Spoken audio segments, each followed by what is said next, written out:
और तुमको अगर औकात है तो तुम खुलेआम आओ और हम लोग से मिलो, हम लोग तीनों से मिलो।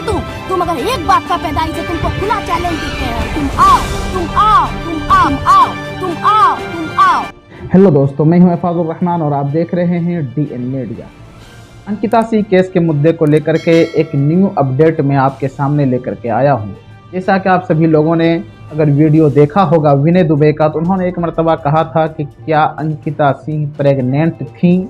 इस चीज़ को लेकर के अंकिता सिंह के पिता और उसके फैमिली वालों को काफ़ी ज़्यादा बुरा लगा और लगना भी चाहिए, क्योंकि एक ऐसी बेटी के बारे में आप ये जुमला इस्तेमाल कर रहे हैं कि जो इस दुनिया में अब नहीं है, तो गया कि बुरा तो लगना चाहिए और बुरा लगा भी। और जितने भी वीडियोस विनय दुबे ने बनाए हैं, तो वो कहीं ना कहीं अंकिता सिंह के पिता को टारगेट करते हुए दिखाई दे रहे हैं। इसी मुद्दे को लेकर के अंकिता सिंह के पिता ने विनय दुबे पर केस दर्ज कर दिया और केस दर्ज करने से पहले वो एक मीडिया कर्मी से बातचीत करते हुए कुछ ऐसे अल्फाज इस्तेमाल किए जो काबिल तारीफ़ है।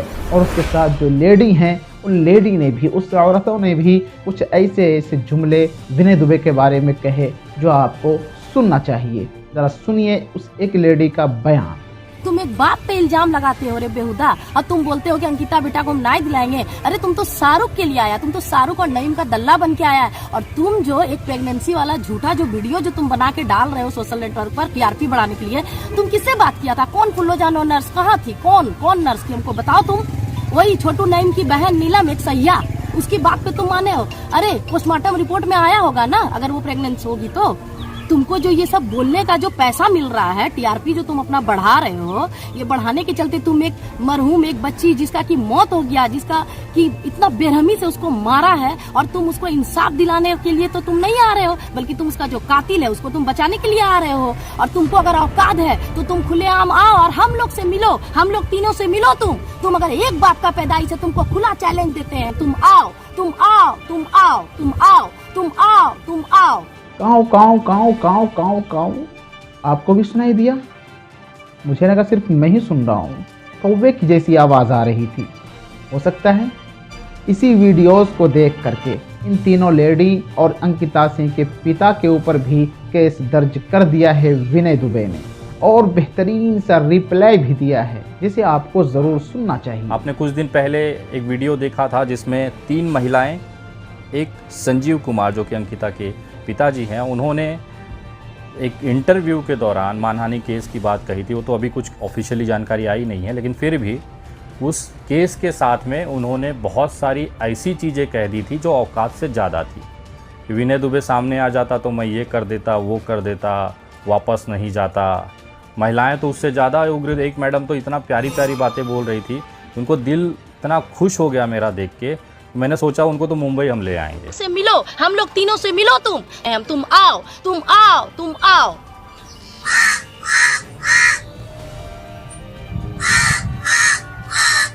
अब वो दुमका के लेवल की नहीं, अब उनको हम मुंबई ले आएंगे। तो उनको मुंबई लाने की व्यवस्था मैंने कर दी है, उसी की जानकारी मैं आप लोगों से शेयर करना चाहूँगा। सबसे पहले मैं अंकिता केस की स्थिति बता दूँ। अंकिता सिंह हत्याकांड में पहला जो सुनवाई कोर्ट में हुआ दुमका के, वो हुआ 23 सितंबर को। उसके बाद 23 सितंबर को कोर्ट में केवल दस्तावेजों का अदला बदली हुआ। कोर्ट के पास जो चार्जशीट की कॉपी थी, जो पुलिस डायरी थी, रिपोर्ट्स थी, वो शाहरुख के सरकारी वकील, सरकार की तरफ से उनको एक वकील दिया गया है, एडवोकेट मंडल जी हैं, उनको वो सारे दस्तावेज सुपुर्द किए गए। पहले दिन कार्रवाई में केवल दस्तावेजों का एक्सचेंज हुआ है अंकिता सिंह मामले में। सरकार ने अभी तक हमारी तरफ से जो एप्लीकेशन है वो मंजूर नहीं हुई है।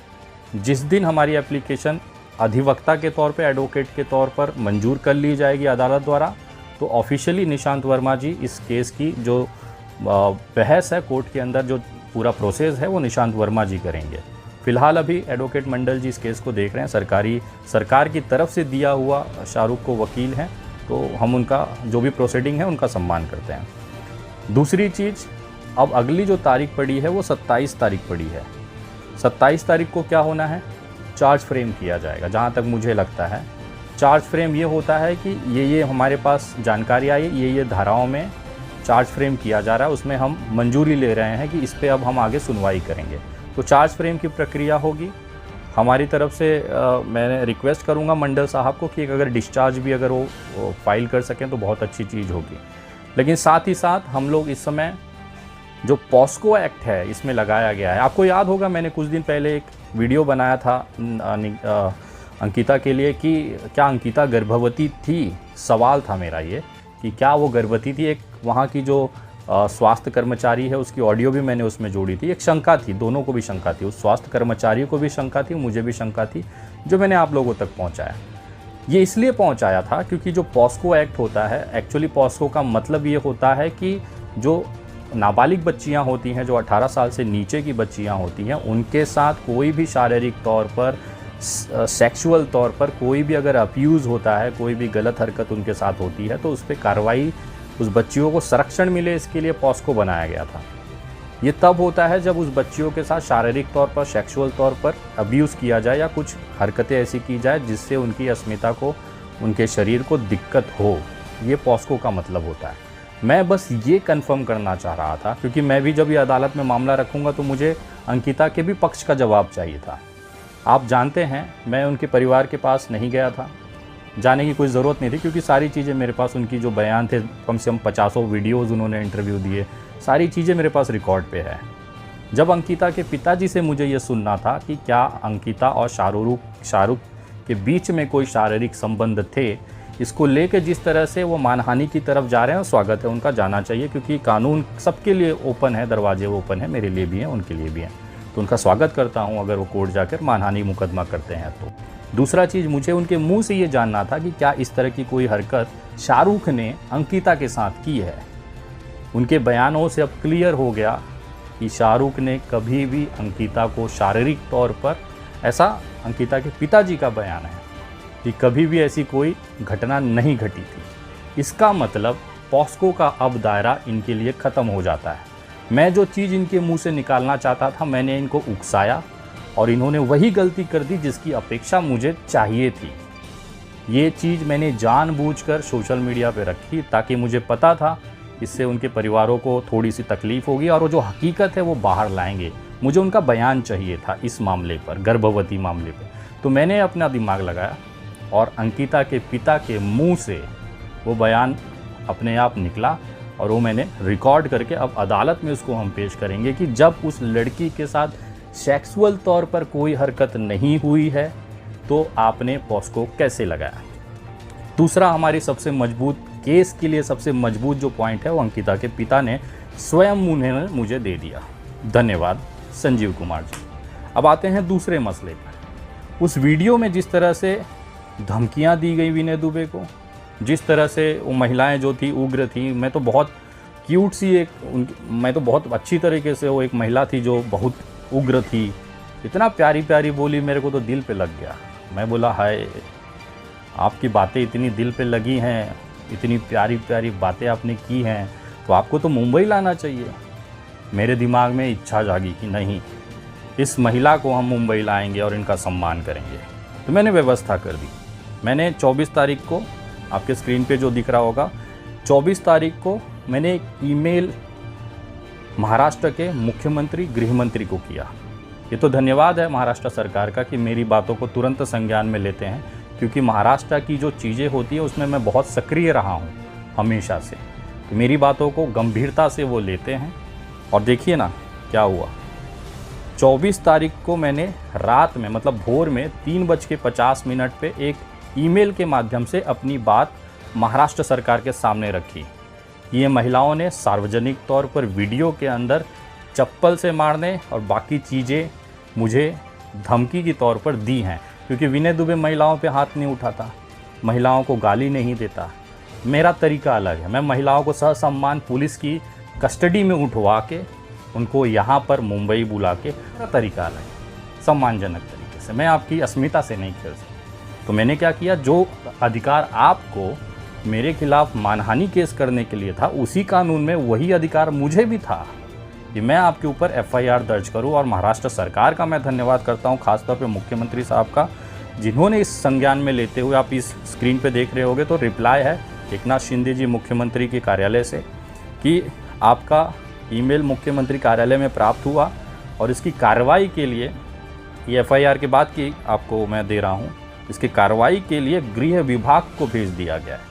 अब गृह विभाग की तरफ से मुझे दूसरा मेल आया जो मैं यहाँ पे नहीं दिखा सकता क्योंकि आरोपी भाग जाते हैं। ये कैसे होते हैं ना, चुटपुइया नेता हैं, गली कुचे के नेता हैं। अब इसमें आरोपी कौन कौन है ज़रा मैं डिटेल आपको बता दूँ। इसमें सबसे पहले आरोपी जो मैंने बनाया है वो है संजीव कुमार, अंकिता के पिता को। जिस तरह से वो मुझे देख लेने की धमकी दे रहे थे, जिस चीज़ों को मैंने कभी आपको गलत शब्द नहीं कहा, अंकिता की सच्चाई मैंने देश के सामने लाना था। आपके चाहने से शाहरुख को फांसी नहीं होगी जब तक अदालत में सबूत, गवाह और सारी चीज़ें मैच न कर जाए। मैं आपकी भावना समझ सकता हूँ, आपकी बेटी गई है, मेरी भी संवेदनाएं अंकिता के साथ है, लेकिन आपको संयम रखते हुए ये चीज़ें रखनी चाहिए थी अदालत के अंदर, ना कि सोशल मीडिया पे। तो पहले आरोपी जो हैं वो संजीव कुमार हैं, पता जहुराडीह का है इनका, दुमका।